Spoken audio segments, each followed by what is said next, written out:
On entend souvent parler de la dark web, ce lieu mystérieux, caché, inquiétant d'Internet. Certains l'imaginent comme un repère de hackers, de criminels ou même de conspirations. D'autres pensent que c'est juste une légende. Mais la vérité, c'est que la dark web existe vraiment. Et elle n'est pas toujours ce que tu crois. Pour comprendre, il faut d'abord savoir qu'Internet a plusieurs couches. Ce que tu utilises chaque jour, YouTube, Google, Wikipédia, c'est le web de surface. La partie visible indexée par les moteurs de recherche. En dessous, il y a le deep web.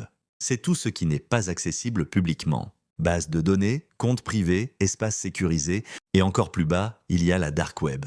Une petite partie du deep web, accessible uniquement avec des outils spéciaux, comme le navigateur Tor.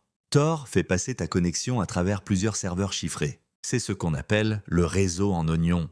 Plusieurs couches de protection pour rendre ton identité presque impossible à tracer. Grâce à cet anonymat, la dark web est devenue un espace de liberté, mais aussi une zone à risque. Oui, on y trouve des activités illégales.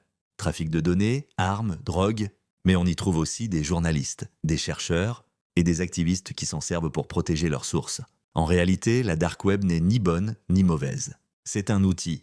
Tout dépend de la manière dont on l'utilise. Pour les experts en cybersécurité, c'est un lieu d'observation précieux. Un endroit pour comprendre les menaces, analyser les malwares et détecter les fuites de données. Mais pour le grand public, il faut être prudent. Certains sites contiennent des virus, des liens piégés ou du contenu dangereux. Et même avec Tor, l'anonymat total n'existe pas. La dark web, c'est comme un miroir du monde réel. On y trouve le pire, mais aussi le meilleur. Le plus important, c'est d'y entrer avec connaissance et éthique. Comprendre comment elle fonctionne, c'est apprendre à mieux te protéger en ligne. Internet n'a pas un seul visage. Il en a trois, le web de surface, le deep web et la dark web.